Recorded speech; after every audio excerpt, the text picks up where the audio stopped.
So there it is. So there it is.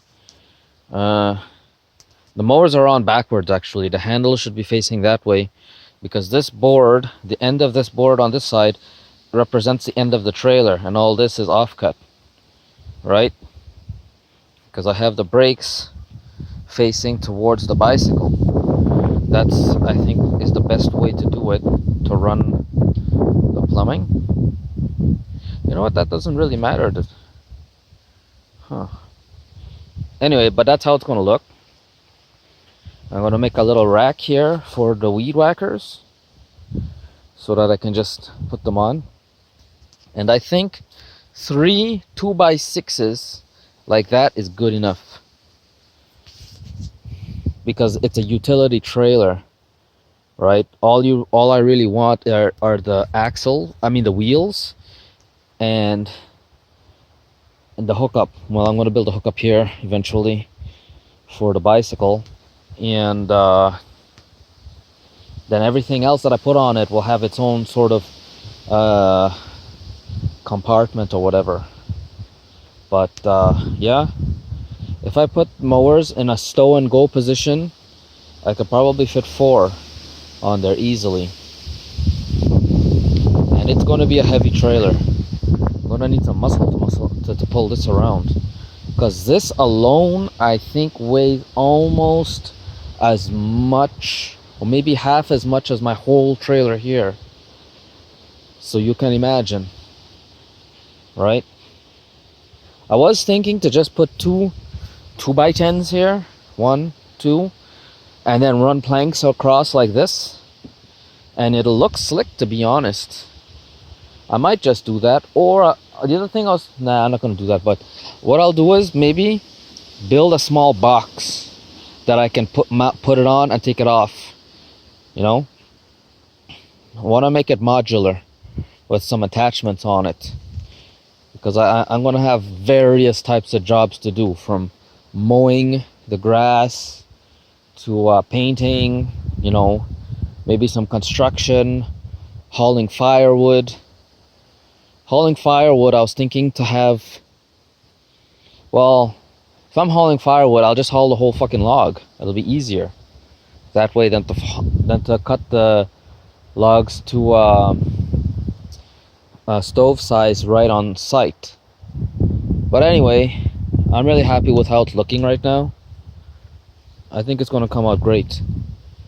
So I ordered the 2 tires from Nipisiguit River Company in Bathurst, and it's not the green guard, it's the purple guard, and the purple guard is $20 more expensive than the green guard.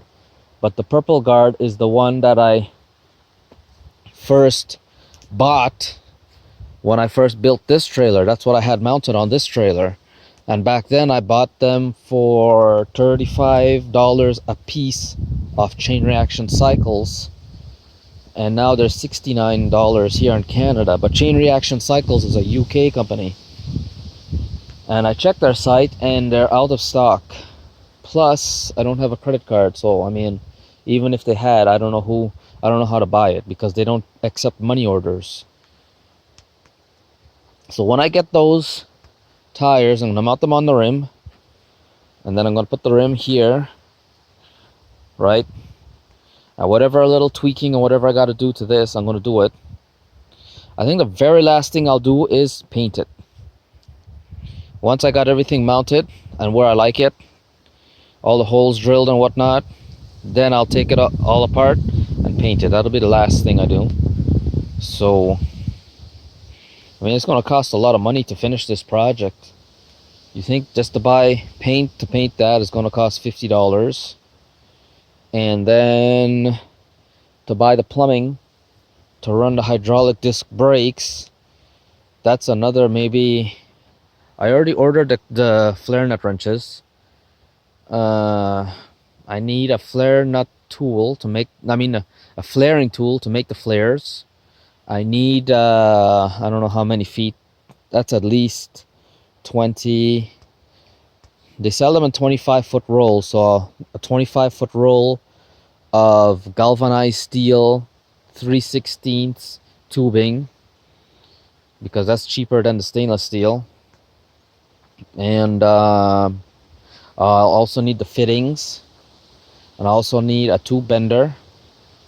So I mean that there alone is going to be another $150 just to run the hydraulic disc brakes, and that's leaving out buying the fucking brake fluid. All right. And then I don't know, because I told Tank Shop that I might want to have the hitch here built out of 3/16 flat bar, 2-inch, or maybe I'm just going to 2x4 it, you know.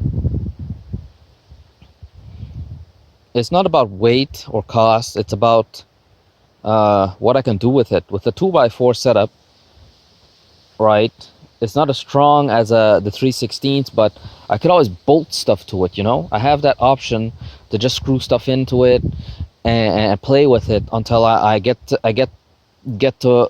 in a right setup, something that I can use, you know. Like I have to build a rack to hang my weed whackers here, right? And it'll be easier with wood to build that rack, because then I can experiment with various variations of how I want it mounted, you know. And perhaps when I come to a final conclusion, maybe I can go to the Tank Shop and have them fabricate something for me. But until then, you know, at this stage in the game, I think it's best I stick with wood. Because I mean, that original trailer over there was wood, right? And I built it as solid as I possibly could. I mean, look at it. The axle for the wheel and the spokes broke before any of that assembly there gave away. And it didn't give away. It's still solid, you know. And from wood, you know, this one was originally aluminum, and then Andre suggested using 3/16 flat bar, and now I'm up to steel, right? Mild steel, all welded, 1/2 inch, one piece, much more smaller and compact. I think the wood is a lot lighter, to be very honest, than this.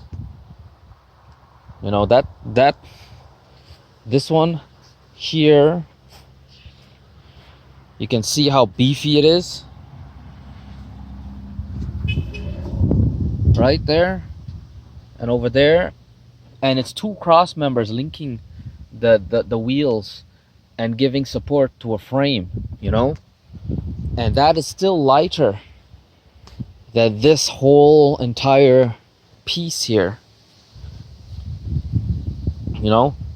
And I was actually considering telling them, instead of putting the arch here vertical, to put it horizontally with 2 cross members going underneath, so that the boards will have 2 points of attachment to the wheels to keep this stable from moving, from tilting like that under braking force.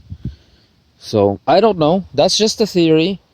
Before I solidify anything there, I'm going to run it the way it is and see how it performs before I come to a conclusion. But I'm quite happy with how it's coming out. Very happy. And look at the disc, look at the, I can't wait to see it with the brakes and everything, you know. And what I was thinking too was, when I build it here, I'm gonna mount the master cylinder here. I'm gonna do a cable from the handlebars to the trailer, and then from the trailer to the rear wheels is going to be hydraulic. And I was thinking, when I unhook, I could have mounted on the hitch here, a lever with the cable going to the brakes, so that whenever I'm moving the trailer around, I also have control here for the brakes, you know. So we'll see how it goes. We'll see.